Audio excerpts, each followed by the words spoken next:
na fenye Folo folo aunye be bismillah Horonyala Jatigiala Anta mana kamedo indafe Si utakauku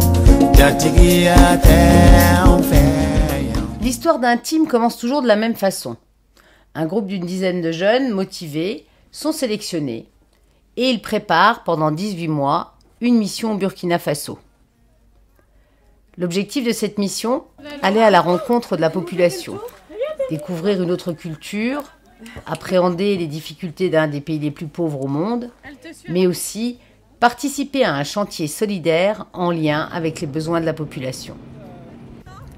Faire partie d'un team, c'est un vrai engagement, physique, moral et financier. S'inscrire dans un team, c'est aussi accepter de vivre une aventure difficile qui demande à chacun de faire preuve de résistance, de tolérance et de partage. Durant la mission, les jeunes sont en action sur des chantiers concrets, ce qui leur permet d'être en véritable immersion avec les populations locales. Au cours du séjour, les jeunes doivent être capables de mettre en place un micro-projet d'aide et de soutien à une communauté burkinabé. Dans le team 6, Noah, après avoir échangé avec le responsable du dispensaire de Godir, va financer des bancs pour améliorer le confort des patients qui viennent en consultation. Caroline, quant à elle, va s'investir sur la recherche de fonds pour financer des matelas. Cette année, au cours de la mission du team, les jeunes ont intégré des structures sociales afin d'en comprendre le fonctionnement et surtout repérer de façon concrète les difficultés et les besoins de chacune d'elles.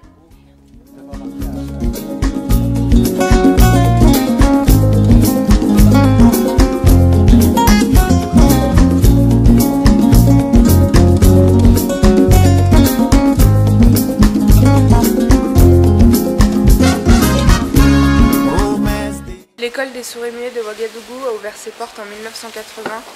Au début, elle était ouverte uniquement pour les sourds-muets. Et plus tard, une politique d'éducation a été mise en place pour installer une mixité entre les malentendants et les entendants.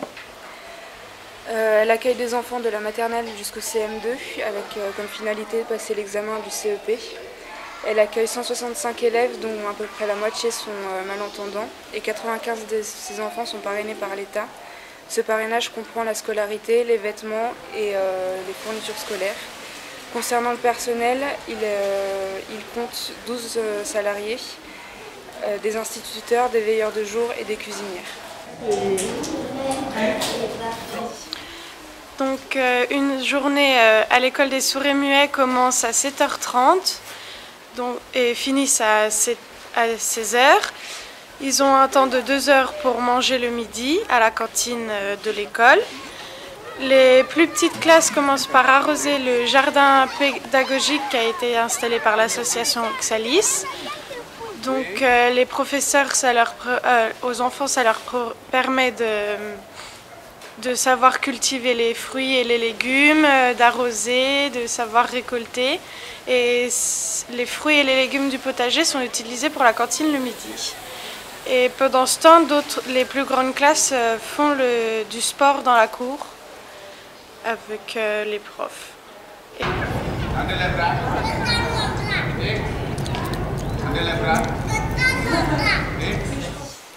La structure rencontre plusieurs difficultés matérielles.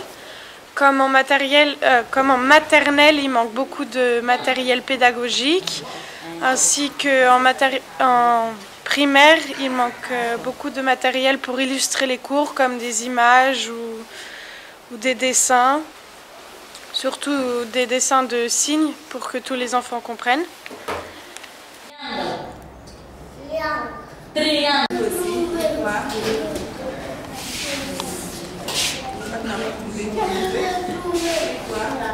Le lycée Nebnoma de Bonam se situe à Ouagadougou. En activité depuis 2006, il est seulement déclaré comme étant un établissement scolaire privé en 2010. Il a été fondé par Yaméogo Anatole, qui est un combattant de l'armée française. Il est aussi un fondateur de plusieurs autres écoles privées. Ce lycée accueille 300 élèves âgés de 13 à 30 ans, de la 6e à la 3e. Il y a 100% de réussite au BEPC, diplôme de fin de scolarité au collège. Une journée d'un étudiant commence à 7 h et se termine à 18 h avec une pause de midi à 14h30. J'ai pu assister aux cours et les professeurs manquent de matériel pédagogique comme des livres, des cartes, etc. À cause de ce manque de moyens, du coup ça rend les cours monotones. L'association Oxalis a créé une bibliothèque pour le lycée de Nebnoma, ce qui permet aux élèves d'avoir accès à un espace de travail, avoir accès aussi à la lecture et de pouvoir emprunter des livres. Ils étaient plutôt très contents de cette mise en place et les élèves et les professeurs vont mettre en place un fonctionnement pour pouvoir l'utiliser correctement. Honorables visiteurs, bonjour. L'honneur me revient ce matin de prendre la parole au nom de tous les élèves du lycée Nebnoma de Bonam afin de vous souhaiter la bienvenue dans notre modeste établissement sur la terre libre du Burkina Faso. L'événement qui nous réunit ce jour est la réception officielle de notre bibliothèque scolaire qui nous a été offerte par nos amis de la Haute-Savoie à travers l'association Oxalis Burkina Faso. Nous voudrons tout simplement traduire à nos amis donateurs toute notre satisfaction et surtout notre reconnaissance pour ce précieux camp du savoir-faire et du savoir-être de cette bibliothèque. Aussi, nous prenons la ferme résolution de bien l'entretenir et surtout de bien l'exploiter pour notre réussite scolaire. Encore, nous vous disons mille merci, car on dit chez nous, si la chèvre ramasse un fruit sous l'arbre, elle doit dire merci au vent qui l'a fait tomber. Chers amis du team Burkina T 5+, nous vous souhaitons un agréable séjour chez nous. Je vous remercie.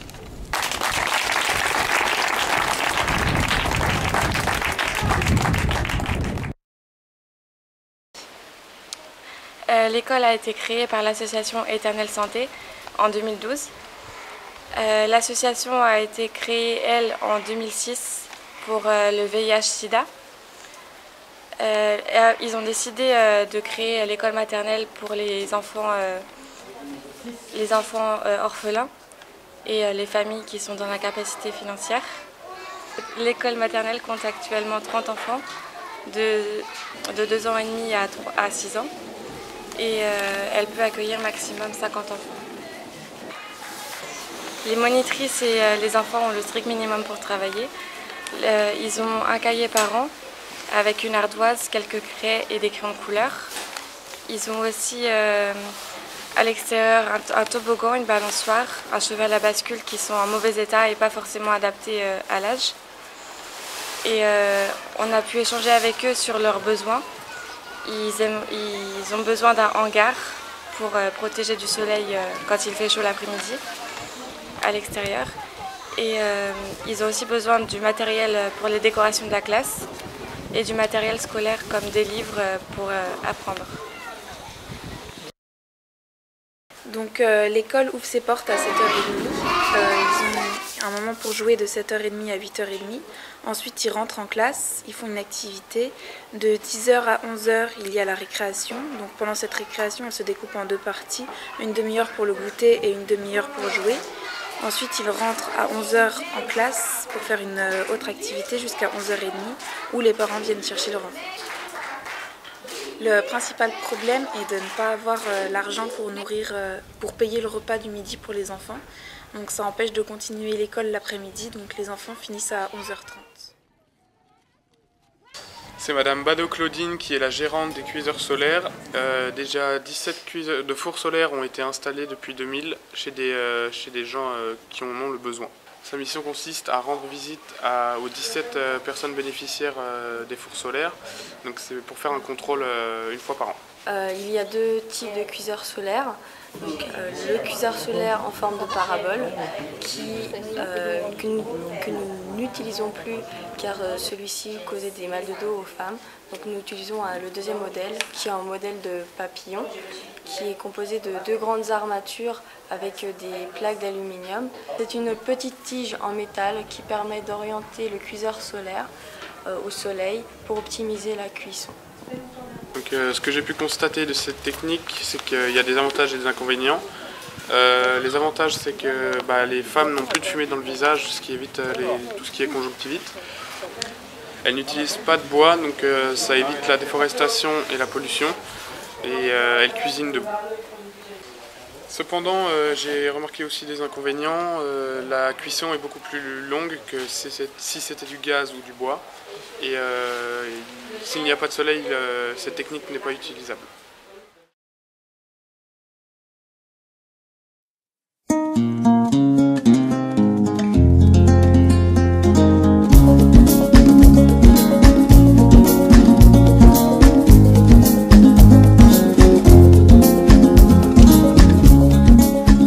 Vous l'aurez compris, cette belle aventure permet à ces jeunes de vivre des moments inoubliables, forts en émotions, et de semer la petite graine qui fera d'eux demain des citoyens solidaires.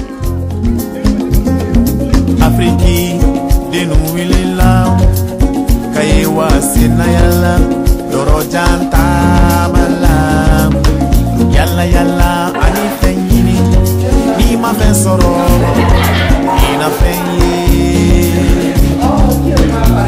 folo onye be bismillah koronyala jajikiyala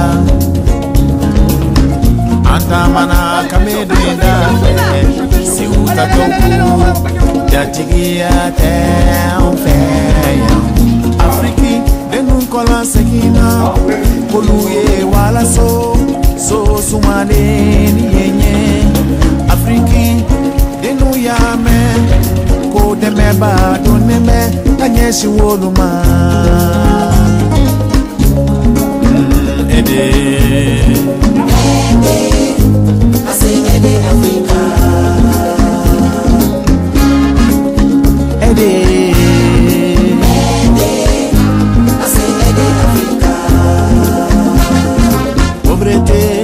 Destination Africa, corruption, destination Africa, gouvernance ensablée d'Africa, les guerres et génocides Africa.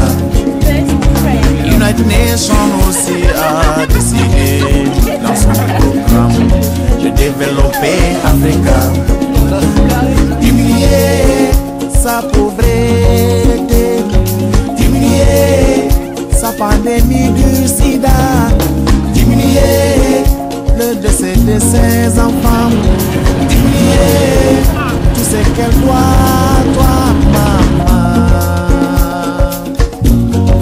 Africa.